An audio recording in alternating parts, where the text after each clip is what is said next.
Hi all, welcome back. ನಾನು ನಿಮ್ಮ ಗೀತಾಂಜಲಿ ಭರತ್. ನಾನಿವತ್ತು ಒಂದೊಳ್ಳೆ ಓಟ್ಸ್ ರೆಸಿಪಿ ಹೇಗೆ ಮಾಡೋದು ಅಂತ ಹೇಳ್ಕೊಡ್ತೀನಿ. ಸೊ ಹಾಗಾದರೆ ಸ್ಟಾರ್ಟ್ ಮಾಡೋಣ. ಅದಕ್ಕೂ ಮುಂಚೆ ಯಾರೆಲ್ಲ ಈ ವಿಡಿಯೋ ನೋಡ್ತಾ ಇದ್ದೀರಾ, ಪ್ಲೀಸ್ ಸಬ್ಸ್ಕ್ರೈಬ್ ಮಾಡಿ, ಹಾಗೆ ಬೆಲ್ ಐಕಾನ್ ಪ್ರೆಸ್ ಮಾಡಿ. ಇದರಿಂದ ನಿಮಗೆ ನಾನು ಹಾಕೋ ವೀಡಿಯೋಸು ಎಲ್ಲ ನೋಟಿಫಿಕೇಷನ್ ಬರುತ್ತೆ. ಸೊ ಸ್ಟಾರ್ಟ್ ಮಾಡೋಣ. ಹಾಗೆ ಫಸ್ಟ್ಗೆ 2ರಿಂದ 3 ಸ್ಪೂನ್ ಓಟ್ಸ್ ತೊಗೊಂಡಿದ್ದೀನಿ. ಹಾಗೆ 1 spoon pumpkin seeds, 1 spoon sunflower seeds, 1 spoon watermelon seeds, 1 spoon flax seeds, ಹಾಗೆ 1 spoon sabja seeds or chia seeds. ನಿಮ್ಮ ಹತ್ರ ಯಾವುದು ಅವೈಲೇಬಲ್ ಇದೆಯೋ ಅದು, ಇಲ್ಲಾಂದರೂ ಓಕೆ.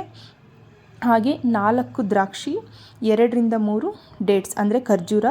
ಇದು ನಾನು ನ್ಯಾಚುರಲ್ ಸ್ವೀಟ್ಗೋಸ್ಕರ ಆ್ಯಡ್ ಮಾಡ್ತಾಯಿದ್ದೀನಿ. ಇದರಲ್ಲಿ ನಾನು ಯಾವುದೇ ಆರ್ಟಿಫಿಷಿಯಲ್ ಸ್ವೀಟ್ ಆ್ಯಡ್ ಮಾಡ್ತಾ ಇಲ್ಲ. ನಿಮಗೆ ಬೇಕಿದ್ದರೆ ಹನಿ ಆ್ಯಡ್ ಮಾಡ್ಕೊಬೋದು.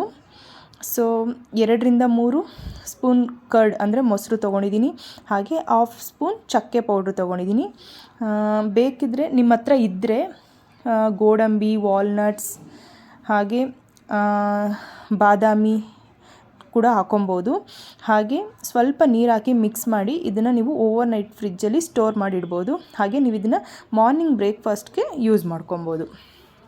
ಹಾಗೆ ಓಟ್ಸ್ ತಿನ್ನೋದ್ರಿಂದ ನಿಮಗೆ ಏನೆಲ್ಲ ಬೆನಿಫಿಟ್ಸ್ ಇದೆ ಅಂತಂದರೆ, ಓಟ್ಸಿಂದ ನಮಗೆ ಹಾರ್ಟ್ಗೆ, ಬ್ಲಡ್ ಶುಗರ್ ಕಂಟ್ರೋಲ್ ಮಾಡೋಕ್ಕೆ, ಹಾಗೆ ಡೈಜೆಷನ್ ಇಂಪ್ರೂವ್ ಆಗೋದಕ್ಕೆ, ಹಾಗೆ ವೆಯ್ಟ್ ಮ್ಯಾನೇಜ್ಮೆಂಟ್ಗೆ, ಓವರಾಲ್ ಆಗಿ ಓಟ್ಸ್ ತಿನ್ನೋದ್ರಿಂದ ತುಂಬಾ ಹೆಲ್ತ್ ಬೆನಿಫಿಟ್ಸ್ ಇದೆ. ಇದರಲ್ಲಿ ಯೂಸ್ ಮಾಡಿರೋ ಇಂಗ್ರೀಡಿಯೆಂಟ್ಸ್ ಕೂಡ ಹಾಗೆ ಇದೆ. ಸೊ ಯಾರೆಲ್ಲ ವೆಯ್ಟ್ ಲಾಸ್ ಹಾಗೆ ವೆಯ್ಟ್ ಮ್ಯಾನೇಜ್ ಬಗ್ಗೆ ಯೋಚನೆ ಮಾಡ್ತಾಯಿದ್ದೀರಾ ನೋಡಿ, ಅವರೆಲ್ಲ ಈ ವಿಡಿಯೋ ಸ್ಕಿಪ್ ಮಾಡದೆ ಕೊನೆವರೆಗೂ ನೋಡಿ. ಈ ರೆಸಿಪಿ ಮಾಡ್ಕೊಳ್ಳಿ, ಟೇಸ್ಟ್ ಮಾಡಿ, ಹೇಗಿತ್ತು ಅಂತ ಕಮೆಂಟ್ ಬಾಕ್ಸಲ್ಲಿ ಕಮೆಂಟ್ ಮಾಡಿ.